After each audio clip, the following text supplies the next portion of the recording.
Bonjour et bienvenue sur la chaîne de Langue d'Actu. Aujourd'hui, nous allons faire un point sur 3 des principales actualités de la semaine. Tout d'abord, concernant le génocide à Gaza, cette semaine, une étude publiée dans la revue scientifique The Lancet affirme que le nombre de morts à Gaza est sous-estimé d'environ 40%. D'après cette étude, le nombre de morts s'élèverait à 64 260 uniquement sur les 9 premiers mois du génocide. Nous en sommes actuellement à 15 mois. Les attaques israéliennes massives et sans interruption, ainsi que la destruction totale ou partielle de certaines zones, rendent très difficile le décompte complet des morts, des milliers de personnes étant toujours sous les décombres ou portées disparues. Si l'on reprend la méthode de calcul de The Lancet, le nombre de morts dépasse très certainement 100 000 aujourd'hui et serait aux alentours de 110 000.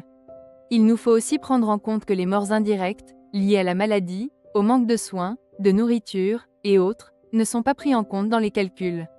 Le nombre total de morts est donc encore plus élevé que cela. Deuxième actualité de la semaine. À l'approche de son investiture en tant que 47e président des États-Unis, Donald Trump a multiplié les menaces envers le Canada. Il a notamment affiché son envie d'en faire le 51e État des États-Unis, en publiant des cartes où le Canada est intégré dans le pays. Il a également déclaré que les États-Unis ne peuvent plus supporter les déficits commerciaux et les subventions dont le Canada a besoin pour rester à flot, ajoutant que si le Canada fusionnait avec les États-Unis, il n'y aurait plus de tarifs douaniers et les impôts baisseraient considérablement. Bien qu'il ait écarté l'option militaire, il a menacé de mener une guerre économique contre le Canada pour arriver à ses fins. Les autorités canadiennes ont réagi en déclarant que le Canada ne se soumettra jamais aux menaces de Donald Trump et ne fera jamais partie des États-Unis.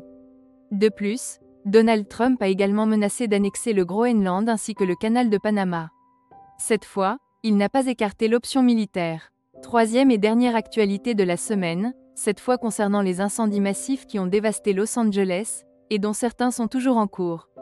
Depuis plusieurs jours, d'importants incendies font rage en Californie, notamment à Los Angeles. Au moins 16 personnes ont perdu la vie, et des quartiers entiers ont été rayés de la carte. Les pompiers continuent de lutter contre les flammes et ont reçu l'aide de certains pays, notamment du Mexique, qui a envoyé des pompiers pour prêter main forte à leurs homologues américains.